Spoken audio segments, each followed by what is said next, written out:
Hey, welcome to your deep dive. This one's all about something, well, you've given us a ton of sources on it, so clearly you're interested in this. Oh, yeah. Yeah, the whole impact of notifications and social media, like all that. Honestly, just getting ready for this has got me, like, looking at my phone a whole different way. Interesting. It's it is fascinating how we just use all these things without really thinking too hard about how it's all working? Right. Like, okay, yeah, those little notification badges, I know they're designed to, like, grab my attention, but wow, the psychology of it all is kind of crazy. Hmm. So get this. Apparently, it takes something like 23 minutes to really refocus after you get interrupted by a notification. And Wow. if you think about how many we get, like every single day, Yeah. that's a lot of time just gone. Oh, absolutely. Yeah. And that's just one tiny piece of it, how these digital habits are shaping us mentally and emotionally. Yeah, for sure. So today, we'll get into all that. Like, why do those pings feel so good? Like the neuroscience of it. Yeah. And also, does having like hundreds of quote unquote friends online, does that even mean anything anymore? Great questions. So first up, those dopamine hits. Yeah. Like, I gotta admit, when I see a notification pop up, it's like, ooh, someone's thinking about me. Is that like literally just my brain getting a hit of dopamine? Basically, yeah, that's your brain's reward system in action. Every time ding, notification, it triggers the surge of dopamine, and that's the neurotransmitter that's linked to pleasure, motivation, all that. Okay. Same pathway that gets activated by things like, well, food, even Yeah. drugs. Whoa. So is it phones are training us like those Pavlov's dogs, Yeah. bell rings and Yeah. ding, notification, must check phone. It's a simplified way to think about it, but yeah, the core concept is there. It's that dopamine loop, this like powerful cycle, anticipation and reward, and that keeps us coming back for more. Like, that feeling when you're waiting for a text back. Oh, totally. You check constantly, the anticipation builds, and then finally you get that reply. Bam, little burst of excitement. You're totally reading my mind. Sometimes I even feel my phone vibrate even when it hasn't. Is that like a real thing? Oh, yeah, yeah. That's called phantom vibration syndrome, and more common than you think. Really shows how deep those patterns are getting wired into us. But Mm-hmm. there's a downside to all this constant state of alertness. Right. Like that 23 minutes to refocus, if we're getting bombarded with notifications all day long, I mean, we're losing like hours to these little distractions. Exactly. And it's not just the time. It's the cognitive overload, the stress. Our brains aren't meant to be juggling this many inputs all the time. Can lead to fatigue, anxiety, even problems sleeping. Yikes. Okay, so we're all wired for connection, but maybe like social media takes that too far. So digital relationships versus real ones. And to get into that, we got to talk about Dunbar's number. This is a huge aha moment for me. Yeah. Yeah, tell us about it. Okay, so Dunbar's number, the idea is there's a limit to how many stable relationships we can actually maintain. It's around 150, but it's not like a hard and fast number, more like a hierarchy. Like different tiers of friends. Right. You've got, like, at the very core, 5 to 7 really close relationships, your inner circle, Okay. family, best friends, that sort of thing. And then it extends out in layers, good friends, then acquaintances, and so on. Each layer representing a different level of closeness, interaction, all that. So that's why trying to keep up with like 500 Facebook friends, it feels so exhausting. Like then my brain just, no, too many people can't handle it. But if that's true, I mean, isn't social media like kind of creating a fake sense of connection? That's the big question, isn't it? We rack up all these online friends, but are they really, truly meaningful? Sherry Turkle, she's done tons of research on this. She calls it being alone together. We're constantly interacting online, but it often lacks that real depth, the nuances of face to face. We're missing those shared experiences, even just like body language, the things that really bond us. Like quality over quantity, right? When it comes to connections. Like sometimes you scroll through Instagram, instead of feeling better, you just feel worse. For sure. Social media, especially the ones that are like image heavy, it can become this breeding ground for comparison. We're bombarded with these curated, idealized versions of everyone else's lives. It's the highlight reel, not the reality. It's like everyone else is living this perfect life, Yeah. and you're just, well, you. Is that Mm-hmm. like what they call the comparison trap? Exactly. Our brains, they have a hard time distinguishing between what's real and what's been carefully curated.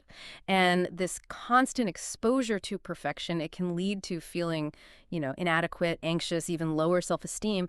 But it's not even just about like feeling bad about ourselves. There's also this pressure to be on all the time in the digital world. Sometimes I just want to like turn it all off. I hear you. That feeling, it's called social burnout, and it's a real thing. That emotional fatigue you get from trying to manage all those, digital obligations. There's this pressure to always be available to respond right away, keep up with the never-ending stream of content. Social burnout. I thought burnout was just like a work thing. It can be, yeah, but social media adds this whole other layer. Messaging apps like WhatsApp, they're a big culprit. There's this unspoken pressure, gotta reply immediately, never leave someone on read, gotta be active in all those group chats. It's true. All these unspoken rules you got to follow. I'm getting anxiety just thinking about it. Like, has anyone actually studied this? Oh, yeah. Pew Research Center, they found that people are feeling totally overwhelmed by how much digital communication there is, especially like the group chat stuff. This pressure to conform to like digital etiquette, which can be, well, super anxiety inducing. So it's not just how we feel about ourselves, but how we think we're coming across to others online. Like, we're being judged by our response time. Yeah, it all feeds into this bigger thing, status anxiety. We're comparing ourselves to everyone else, not just in terms of, achievements, but also like our digital presence, how much we're engaging. But we're going even deeper down the rabbit hole here. We haven't even touched on algorithms. Algorithms. Oh, that's a whole other can of worms. Maybe we should save that for part 2. I think we all need a little like digital detox after this. Okay, algorithms. Oh. I know they're like behind the scenes of everything we see online, but I gotta admit, it all feels a little mysterious, almost like magic, How do these things know me so well? Right. It's kind of creepy. It's not magic, but it is really complex. Yeah. Basically, these algorithms, they're designed to keep us engaged. Yeah. And they do that by, well, tapping into our psychology. Okay, so break it down for me. Like, why can't I stop scrolling on TikTok? I swear I'll just want to watch one cat video, and then, like, hours later, still there. Well, think of it like, those slot machines? Yeah. You don't win every time, but the chance that you might, it keeps you pulling that lever, right? Yeah. Social media, it's kind of similar. Those wins, those are your likes, your comments, the shares, those little bursts of validation, that's what keeps us coming back. And the key is they're unpredictable. So because those rewards are random, we keep checking, hoping for that next dopamine hit. Like maybe this time, my post will go viral. Exactly. And it's not even just about the rewards themselves, it's how they're delivered. These personalized algorithms, they're tracking every click, every like, every scroll. They're building this whole profile of what we like, what we respond to, and then they feed us this constant stream of content that's, well, tailored to keep us hooked. So you're saying the more I watch cat videos, the more TikTok's algorithm is going to show me cat videos. No wonder I can't resist. Pretty much. And you mentioned TikTok, their For You algorithm. That's one of the most sophisticated. It uses what's called collaborative filtering. Okay. Meaning it's learning not just from your choices, but from the choices of millions of other users who have, similar tastes. That's how it gets so good at predicting what you'll enjoy. Okay, so the magic is starting to make sense. But then there's that infinite scroll thing, right? Yeah. Like there's never a natural stopping point. No wonder I lose all track of time. Tristan Harris, you might know him from The Social Dilemma. He argues that all these design elements, they're deliberately manipulative. They're exploiting our psychological vulnerabilities to keep us, well, glued to our screens. It's almost like we're lab rats in this giant experiment. Yeah. You mentioned that there can be serious consequences, especially for like younger users. Yeah. What did you mean by that? Well, their brains are still developing, right? So they're even more susceptible to these addictive patterns. And we're seeing, a link between excessive social media use and higher rates of things like addiction, anxiety, self-doubt, especially in young people. Okay, this is all pretty heavy stuff. But let's shift gears a bit. Talk about how this all impacts our real-world relationships. It's not just about feeling lonely, right? Right. It's changing how we interact with the people in our lives. Absolutely. One of the biggest concerns is this rise of what we call echo chambers. Echo chambers. Not familiar with that term. So social media algorithms, they can create these online bubbles, right? Where we're mostly exposed to people who already agree with us, share our opinions. Okay. Instead of connecting with folks from different backgrounds, different viewpoints, we're just reinforcing our own biases. So instead of broadening our horizons, we get stuck in our own little echo chambers, just hearing the same ideas bounce back at us. Exactly. And this can have, well, some pretty big consequences. Yeah. It fuels polarization, make it harder to have real conversations with people who disagree with us. It can also limit our exposure to new ideas, new information. which, stifles intellectual growth, critical thinking. So we're not just losing touch with people who are different from us, we're also becoming more like set in our own ways and our own viewpoints. Yeah. Does this tie into that whole hyper-individualism thing you mentioned earlier? Yep, you got it. Hyper-individualism, it's this growing trend, putting our own needs, our own desires above, well, everything else, often at the expense of community, that sense of collective well-being. So instead of going to visit grandma, we're just sending her a happy birthday message on Facebook. Yeah, yeah. Or instead of having a deep conversation with a friend, we're just liking their posts, reacting with emojis. Those are good examples. Let's It's like not- we're measuring relationships based on, likes and comments instead of genuine connection. The problem is real relationships, they take effort, vulnerability, compromise. And those things are often missing from our online interactions. Wow, we've covered so much.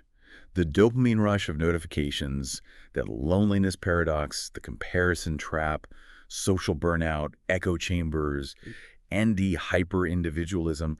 It's kind of a bleak picture of our digital lives. Is there anything positive to say about social media? Of course, of course. We can't deny these platforms. They have connected people in ways that were never possible before. Yeah. They can be amazing tools for sharing information, building communities, advocating for change, all that. That's a good point.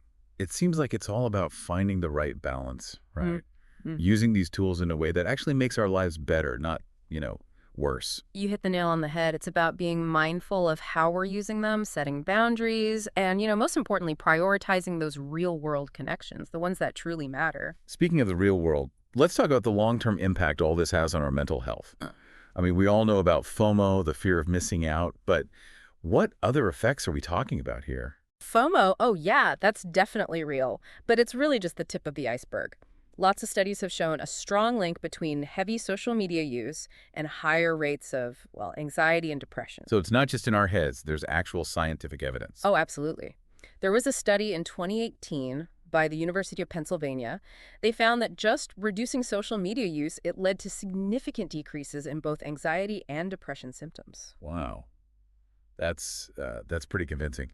Are there other long-term impacts we should be aware of? Well, there's also the sleep disruption thing, that blue light that our screens emit. It can mess with our melatonin production, which makes it harder to fall asleep, stay asleep. It's funny because I often find myself scrolling through social media in bed thinking it'll help me relax and fall asleep. It's a common trap, yeah. We think we're winding down, but really we're stimulating our brains, making it harder to get a good night's rest. Okay, starting to get a little anxious about my own social media habits now. But it's not all doom and gloom, right? There are things we can do to lessen these negative effects. Absolutely. Lots of strategies for reclaiming control, building a healthier relationship with technology. So give us the good news.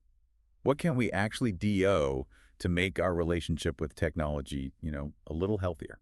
Well, I think it all starts with awareness, right?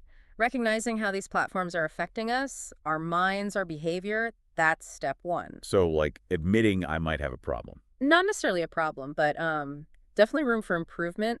Once you're aware of those potential, pitfalls, then you can start setting some boundaries. Boundaries, I like it. What does that look like, practically speaking? One simple thing, but really effective, is turning off all those non-essential notifications. You mean resisting those little red badges? Exactly.